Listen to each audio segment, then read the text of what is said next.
Rahasia tak terduga dengan Bu Siska, ibu mertua yang baik hati.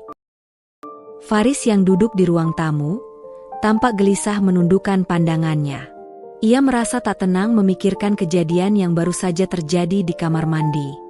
"Saya benar-benar minta maaf, Bu, saya beneran gak sengaja," ucap Faris dengan suara yang penuh penyesalan. Bu Siska terdiam sejenak, tahu bahwa Faris merasa bersalah, tetapi ia tidak ingin membuat suasana semakin canggung. "Sudahlah, Faris.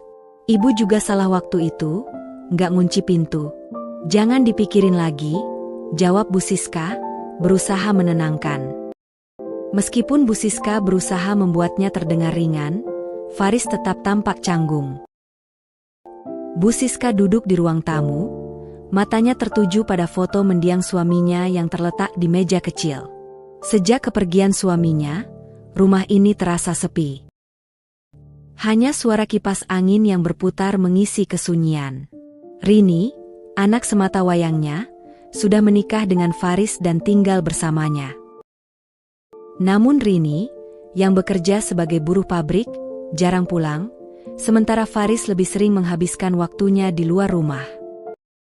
"Pagi, Bu," sapa Faris sambil keluar dari kamar mengenakan kaos dan celana pendek. "Pagi, Faris, sudah sarapan?" tanya Bu Siska tanpa menoleh. Masih menatap foto suaminya. "Belum, Bu. Nanti saja. Saya mau ke minimarket dulu, sekalian ke pasar," jawab Faris sambil berjalan menuju pintu depan. Setelah Faris pergi, Bu Siska kembali melanjutkan aktivitasnya. Ia merasa rumah ini semakin sunyi, hanya menyisakan kenangan masa lalu. Sebagai seorang janda, Bu Siska sering merasa terabaikan, bahkan oleh anaknya sendiri. Rini terlalu sibuk bekerja, berangkat pagi-pagi buta dan pulang malam dengan wajah lelah. Siang itu, Bu Siska pergi ke kamar mandi. Ia merasa tidak perlu mengunci pintu karena rumah sedang kosong. Namun, tanpa diduga, Faris tiba-tiba pulang lebih awal dari biasanya. Bu Siska," teriak Faris dari ruang tamu, namun tak ada jawaban. Ia kemudian berjalan menuju dapur, lalu ke kamar mandi. Ketika pintu sedikit terbuka, Faris tanpa sengaja melihat Bu Siska di dalam. "Astagfirullah, maaf Bu, saya kira nggak ada orang," kata Faris panik, segera memalingkan muka dan keluar dari kamar mandi. Bu Siska hanya terdiam, bingung bagaimana harus merespons. Jantungnya berdebar, tapi ia berusaha tenang. Setelah beberapa saat, ia keluar dari kamar mandi dan mendapati Faris duduk di kursi ruang makan, menundukkan kepala. "Maaf sekali, Bu. Saya benar-benar nggak sengaja," ucap Faris pelan, tanpa berani menatap wajah Bu Siska. "Tidak apa-apa, Faris, sudah terlanjur," jawab Bu Siska singkat, suaranya tenang. Sejak kejadian itu, Faris menjadi lebih canggung setiap kali bertemu Bu Siska. Sikapnya berubah menjadi lebih pendiam dan menjaga jarak. Bu Siska mencoba bersikap biasa, namun ia tahu ada yang telah berubah di antara mereka. Pagi itu, Bu Siska sedang menyapu halaman depan rumah. Matahari baru saja terbit, memberikan kehangatan yang menyamankan. Faris keluar dari kamarnya dengan wajah lesu. "Bu, saya mau ngomong sebentar," kata Faris ragu. "Ada apa, Faris?" tanya Bu Siska. Faris menundukkan pandangannya, terlihat gelisah. "Tentang kejadian kemarin di kamar mandi, saya benar-benar minta maaf. Saya nggak sengaja, Bu." Bu Siska terdiam sejenak, menyadari bahwa Faris merasa bersalah. Ia tidak ingin membuat situasi semakin canggung. "Sudahlah, Faris. Ibu juga salah waktu itu nggak ngunci pintu. Jangan dipikirin lagi," kata Bu Siska berusaha menenangkan. Namun, meskipun Bu Siska mencoba membuatnya terdengar ringan, Faris tetap terlihat canggung. "Iya, Bu. Tapi saya tetap merasa nggak enak kalau Rini sampai tahu. Saya takut dia salah paham," kata Faris. Bu Siska tersenyum kecil. "Rini nggak akan tahu kejadian itu. Hanya antara kita. Jadi, kamu tenang saja. Mendengar itu, Faris mengangguk pelan. Namun kata-kata Bu Siska justru membuatnya merasa lebih dekat dengan wanita itu. Faris mulai memandang ibu mertuanya dengan cara yang berbeda. Melihat sisi lembut dan bijaksana yang selama ini tidak ia perhatikan. Hari-hari berikutnya, Faris menjadi lebih sering berbicara dengan Bu Siska. Ia mulai berani bercerita tentang kegelisahannya, terutama soal pekerjaannya yang serabutan dan penghasilannya yang pas-pasan. Kadang saya merasa nggak cukup buat Rini, Bu. Dia kerja keras di pabrik, tapi saya nggak bisa bantu banyak, keluh Faris. Pada suatu pagi, Bu Siska mendengarkan dengan sabar, memberikan dukungan tanpa menghakimi.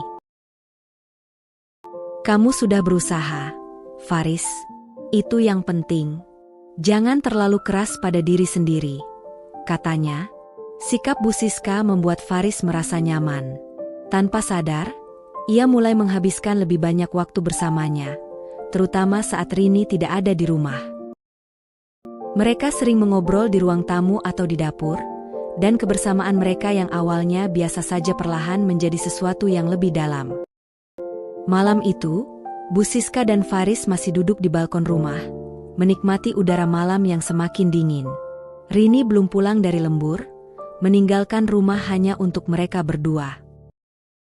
Keheningan di antara mereka terasa berat, masing-masing tenggelam dalam pikirannya. Bu, saya nggak tahu harus bagaimana lagi, ucap Faris pelan, suaranya terdengar penuh kebimbangan. Bu Siska menoleh dan menatap wajah menantu yang kini terasa begitu dekat dengannya, lebih dari yang seharusnya. Faris, kita nggak boleh terus seperti ini. Ibu takut kalau Rini sampai tahu, kata Bu Siska lirih. Faris menggenggam tangan Bu Siska dengan lembut, jemarinya terasa hangat di tengah dinginnya malam. Saya juga takut, Bu. Tapi perasaan ini nggak bisa saya bohongi. Setiap hari saya merasa lebih dekat sama ibu, lebih dari sekadar mertua dan menantu, ucapnya penuh kesungguhan. Bu Siska menarik napas panjang, matanya menerawang jauh. Ia tahu hubungan mereka telah melewati batas yang seharusnya, namun ada perasaan yang sulit ia ingkari. Perasaan nyaman dan tenang saat bersama Faris. Kita harus berhenti, Faris, demi Rini, kata Bu Siska akhirnya. Meski suara hatinya berkata lain, Faris mengangguk pelan, namun genggamannya tetap erat. Kalau itu yang ibu mau, saya akan mencoba. Tapi janji, Bu, ibu nggak akan menjauh dari saya, pintanya dengan tatapan penuh harapan. Bu Siska tersenyum tipis, mencoba menenangkan hatinya sendiri. Ibu nggak akan kemana-mana, Faris. Kita tetap keluarga, ujarnya lembut. Malam itu, mereka berpisah dengan hati yang penuh beban. Di dalam kamar, Bu Siska duduk di tepi ranjang, menatap bayangan dirinya di cermin. Hatinya dipenuhi kegelisahan.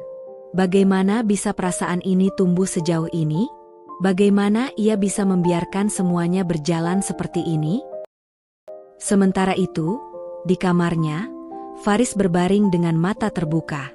Sosok Bu Siska terus menghantui pikirannya. Ia sadar bahwa semakin jauh mereka melangkah, semakin sulit untuk kembali.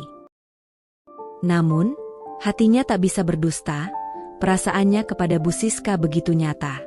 Keesokan paginya, saat Rini bersiap berangkat kerja, Faris dan Bu Siska berusaha bersikap biasa.